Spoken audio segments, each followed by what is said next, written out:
100 మంది ఎంపీలు సంతకాలు, పార్లమెంటులో రభస, స్పీకర్కి మెమోరాండం, ఇవన్నీ కూడా జిఆర్ స్వామినాథన్ అనే మద్రాస్ హైకోర్టు న్యాయమూర్తిని బర్తరఫ్ చేయాలి అని కోరుతునేటువంటి నినాదాలు.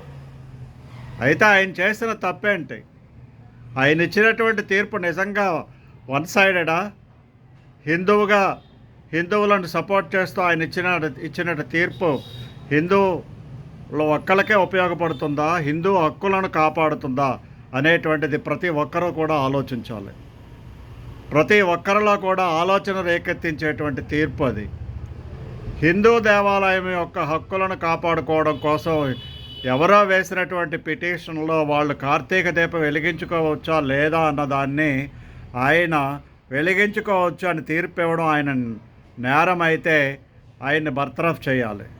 కానీ రాజకీయ పార్టీలు దురుద్దేశంతో న్యాయ వ్యవస్థ మీద తిరుగుబాటు చేసి దానికి జాతీయ పార్టీ అనేటువంటి కాంగ్రెస్ కూడా సపోర్ట్ ఇచ్చి సంతకాలు పెట్టి, మరీ ముఖ్యంగా ములాయం సింగ్ యాదవ్ కుమారుడు అఖిలేష్ కూడా సంతకం పెట్టి, సోనియా గాంధీ కుమార్తె ప్రియాంక కూడా సంతకం పెట్టి అందులో చాలా వరకు కూడా హిందువులను అవమానం చేశారనేటువంటి విషయాన్ని గమనించాలి అందరూ కూడా.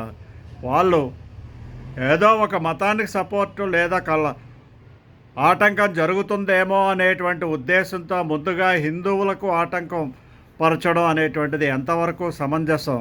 హిందువుల హక్కులకు భంగం కలిగిస్తూ మరొక హక్కులను చేసేటువంటి కుటిల రాజకీయ ప్రయత్నాలు ప్రతి ఒక్కరూ కూడా ఈనాడు భారతదేశంలో ఉన్న ప్రతి ఒక్కరూ కూడా ఖండిస్తున్నారు.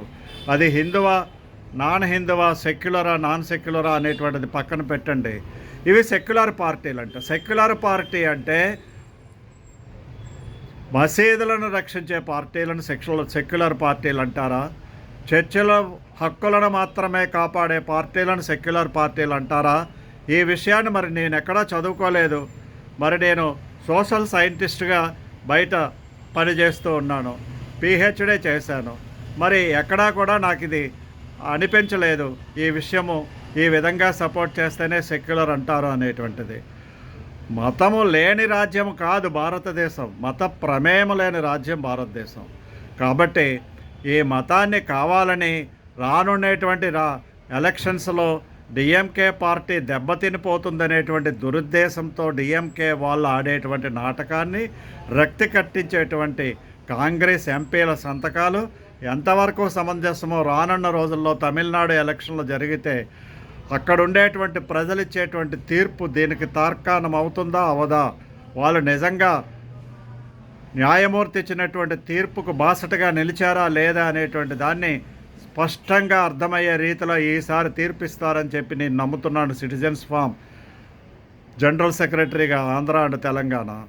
మీరు నమ్మినట్లయితే తప్పనిసరిగా ఈ వీడియోని లైక్ చేయండి, మరికొంతమందికి షేర్ చేయండి. జై హింద్, జై భారత్.